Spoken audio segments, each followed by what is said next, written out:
A rest mainly, getting the guys that's played a lot of snaps, some rest, developing the next level guys, which given those guys the majority of the reps last week, which was great. Those guys, were coming along.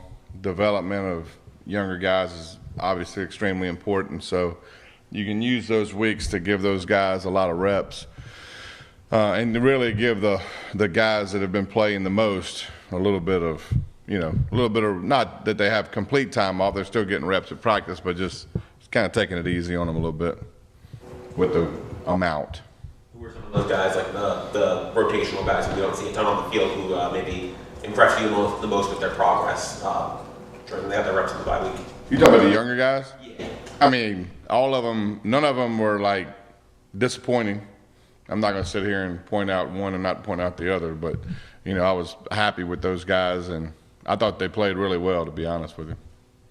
Against Georgia Tech, offensive lowest scoring output of the year. Yep. Looking at that tape, is what you take away from that game. Kind of what are some things you're looking to build off that to not make. Well, we were bad on critical downs. Is really the story of the game. First and second down was about the same. Than we had. It was right at over 7 yards per play, which is about where we're at. If we have a really good game, it's a little more than that. We were bad on critical downs. We were 3 of 10 on third down and 1 of 4 on fourth down. We've been really good on critical downs all year. We've led the nation. And in that game, we just did some uncharacteristic things on critical downs, as far as, you can go through the list, we were 5 yards too deep on some routes. That's route discipline's part of it, we had bad eyes at quarterback on a couple of them, it's just, and I could probably put them in better situations on a couple of them. Everybody kind of goes through the checklist of blame, but we have to be better on critical downs. We knew the game went about like I knew it was going to go. I knew they were going to hold the ball, and I knew our possessions were going to be low, so our plays were going to be low.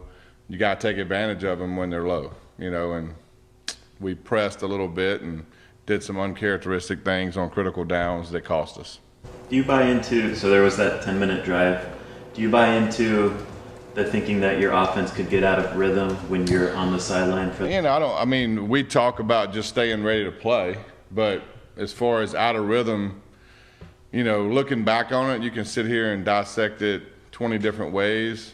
Do I think that we pressed on offense? Yes.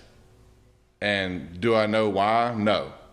In games like that, you typically can press a little bit because you're not going to get a lot of opportunities. So when you're out there, you feel like I got to take advantage of it. So you end up doing some things that are uncharacteristic, instead of just playing football and making routine plays, right? And so I don't know if it had anything to do with that, to be quite honest with you, but the way the game was going and looking back on it and evaluating film, there was definitely some issues on critical downs that have not shown up through the course of the year. And so why did they show up then? I couldn't tell you, other than the fact that, I've had a Saturday to watch college football, and it looks like it's happening in a lot of places. Points are harder at the end of the year. It's just facts. Why is that? I think that offenses have played 10 games. Defenses are probably getting more comfortable with what they're doing. It's conference games late in the year, so the teams are more equally matched and things mean more. You factor in everything, right? I don't know.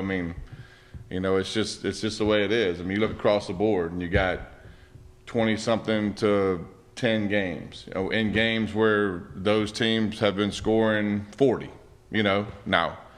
Ultimately you got to go and score points. That's how you win games. And we had a chance at the end of the game to drive and win the game. As bad as we played on offense, we had a chance to go win the game. We just didn't take advantage of it. Couldn't get it going. So, is that a message that you're telling your team in terms of your philosophy with, late in the season, just what you just said in the answer? Is that maybe that you have to tell your team this kind of maybe a different mentality?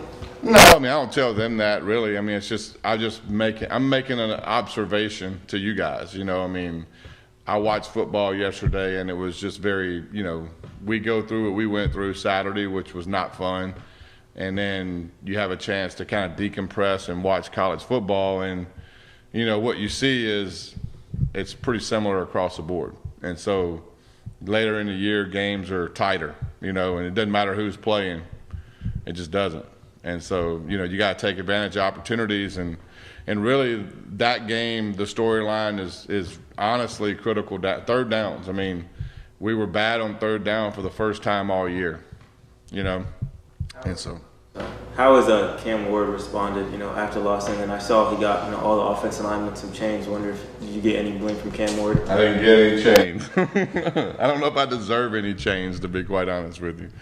But he responded fine. I mean, look, Cam Ward's lost a football game before. You know, I've lost a football game before. We all know how to respond to losing a football game. It's not the end of the world. The sun came up the next day the same way it came up every day before then, and we're going to work to get better and try to go 1-0 this week, right? And so it's unfortunate. I hate it. You know, obviously if I could go back in time, I would change some things, but I can't go back in time. Understanding it is a balance for any quarterback in terms of being aggressive and taking what the defense gives you. How do you feel like that went for Cam against Georgia Tech? I mean, obviously we made some critical mistakes at times holding on to the ball, and he knows that. And you go back and watch those clips, and you know the theme is just put the ball in play. You know, and so there were obviously opportunities just to spit the ball out, you know, but ultimately, you know, there's other times in the game where he extends and makes great plays. So, you know, there's always going to be the narrative of what do you want to press with, right? So you can watch film and you can be a revisionist history guy, right? Where you're like, oh, like, you know, or you can like, hey, look, this situation and move forward and learn from it. But also I can't discount the number of times that he's done that and it's helped us win a game. So there is a fine line there, obviously, and he understands that more than anybody, I promise you. With Xavier Restrepo, I mean, you've coached him for the last 2 years, and you know, seen him, developed him into one of the best receivers in the nation. This is his last home game coming up on Saturday, so just, I mean, what do you think he means to this program and to the team in general? I mean, look, the kid's done everything, right? I mean, he's going to leave here with every record, right? I think, is that accurate? Receiving yards and percentage. Yeah, and so, you know, if you look back through the history of this place, I mean, he stands with some mountains, right? And so, and he deserves it. You know, I mean, he's worked his tail off. He stayed extremely consistent. You look at his career, and there was a lot of things that changed. And some kids handle change well, and some kids don't handle change well. You know, he's had coordinator changes. He's had head coaching changes. He's had quarterback changes. And he's kind of weathered it all, you know, and he stayed pretty consistent to who he was. And regardless of who's throwing the ball or who's calling the plays, he's just been extremely consistent, you know, and he's a gritty kid that deserves everything he gets because he's a typical kid that wears that chip on his shoulder from not getting the whatever he thought he deserved coming out of high school and all the other stuff. And so you love to see that with kids like him. Well, and I'm sure you're going to get calls in the offseason from NFL teams about him. Just what would you tell him? Like you said, you know, he doesn't have like the outstanding physical traits that teams are looking for. What would you tell him about him? I would say that if he's on your team in camp, he's going to be on your team when the season starts. You know, it's going to be hard to cut him because he's going to work hard every day. He's going to make plays. You know, he might not look a certain way. He might not run a 40 the way you typically or want him to run. But if he's on your squad day one, he's going to be hard to cut because he's going to be that guy every day. You know, he's going to make plays and it's going to be hard. Anything else for Coach Dawson?